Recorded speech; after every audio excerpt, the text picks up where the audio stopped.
Ya, halo saudara, apa kabar? Sekali lagi, jangan sembarangan copot masker saudara. Ya, sudah di akhir bulan Oktober dan kita akan akhiri sesi-sesi tentang keluarga.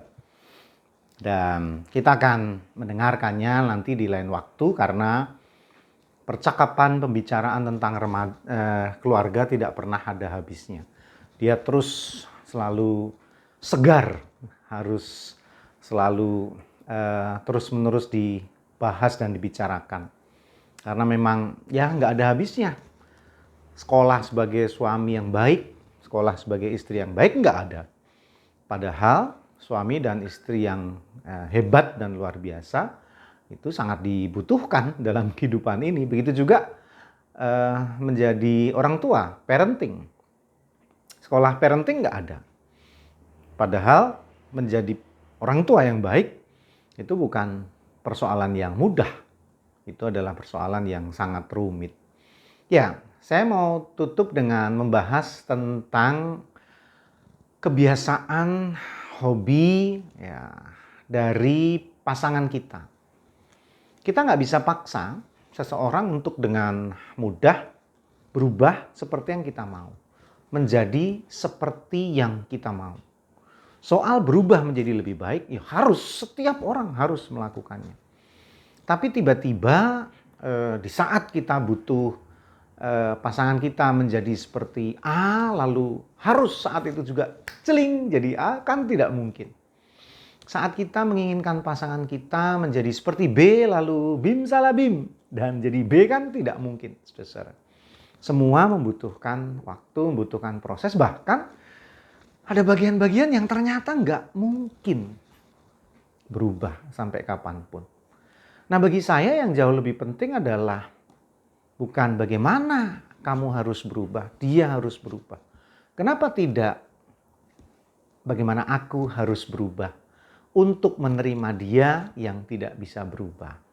Aku yang harus menjadi lebih baik agar bisa menerima dia yang kurang baik. Aku ingin memperlengkapi hidupnya, kekurangannya, keterbatasannya. Nah, sehingga jadilah keseimbangan. Karena firman Tuhan mengajarkan hal seperti itu dalam Lukas 6 ayat 31. Dan sebagaimana kamu kehendaki supaya orang perbuat kepadamu, perbuatlah juga demikian kepada mereka. Ini kan golden rule, saudara ya. Jadi semacam aturan emas ya. Jadi sesuatu yang sangat agung dan mulia. Ketika kita menginginkan sesuatu dari orang lain, kenapa tidak kita melakukan hal yang sama kepada orang lain itu? Saat kita menuntut orang lain sabar, mulailah sabar dari diri kita. Ketika kita menuntut orang lain, kamu harus nyambung kalau diajak bicara. Kenapa tidak? Kita mulai dari diri kita untuk nyambung pada saat bicara. Dan lain sebagainya.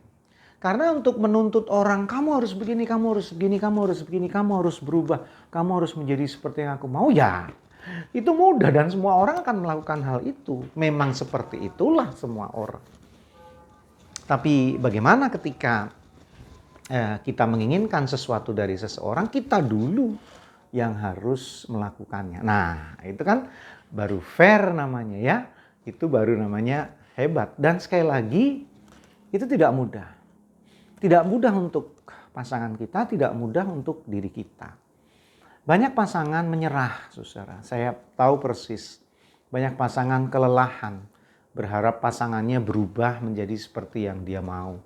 Bahkan banyak pasangan akhirnya berpikir, ini betul-betul salah pilih, ini betul-betul tragedi dalam hidup saya, dan ungkapan-ungkapan penyesalan yang lainnya. Karena saya sangat percaya bahwa Tuhan menyediakan pasangan saudara itu adalah yang terbaik untuk saudara.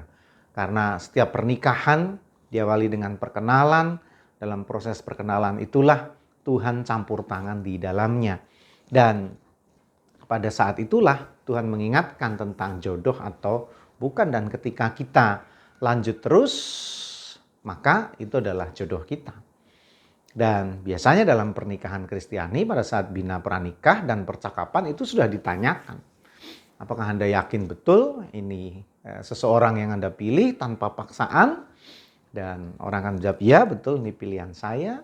Dan dengan penuh ketulusan cinta kasih saya mengasihi dia lah. Nah jadi dari sana sudah terima seluruh konsekuensinya. Tinggal bagaimana kita memeliharanya untuk menjadi lebih baik. Nah kuncinya salah satunya adalah biarkan dia menjadi dirinya sendiri dan menyadari kekurangannya.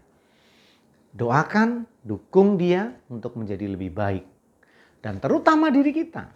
Mari kita menjadi lebih baik dahulu, berlomba-lomba mendahului untuk menjadi yang lebih baik, dan itu jauh lebih penting. Oke saudara, masih bersama dengan saya Pendeta Yudi dalam Renungan Mas. Esok masih ada solusi.